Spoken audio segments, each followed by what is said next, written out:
I secretly built a lottery machine at home. Inside it, I loaded 49 standard lottery balls, but I filled 7 of them with a clear liquid. The goal was simple, make them just a touch heavier, barely 0.1 grams. That tiny difference would change how they moved in the airflow. I flipped the switch. Seconds later, the air surged through, and the 7 altered balls rolled out exactly as planned. I looked at the ticket in my hand. Every number matched. I was 1 step away from the jackpot. All I needed next was the key to the lottery ball case. So I went to see Jerry, one of the staff. I told him the company needed the keys for a promotional event. Jerry looked uneasy. He said he couldn't hand them over, unless the boss or a government inspector was present. He refused. I was furious. I went home and smashed the machine. The next day, I went to a magic show. The magician tossed a ping pong ball into the crowd. It landed in my hands marked 11. I looked down again, and somehow it had become 13. That instantly hooked me. Maybe there was something I could use. I waited outside the theater for the magician. I told him I wanted to know how he switched the ball, right under everyone's nose. He said it took teamwork. When I pressed him on how it worked, he warned we only had a few minutes. So I pulled out my wallet and offered to pay for his time. My first piece of advice is you're too damn old to start a career as a magician, but I'll still give you a few tips.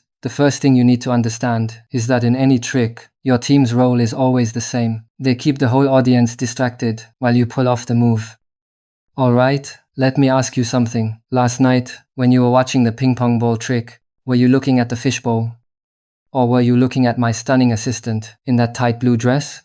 That's where it begins, a distraction. That's why you need someone who pulls every eye in the room, and you're going to need an assistant too. It's essential to the team. His words stayed with me. Make people see what you want them to see. What I needed was a team, people who could help me pull off a flawless performance in front of everyone. I went to a film studio and pulled Barton and Venus aside. I asked if they wanted to win some prize money. Venus thought I was asking them to steal something. I told them there was no need to steal anything. I'd found a way for us to win, fair and square. Because we're just ordinary people. 10 years from now, when you're still churning out infomercials, just to keep afloat that business you probably still share with your brother, you'll be asking yourself why you walked away from the best opportunity of your life.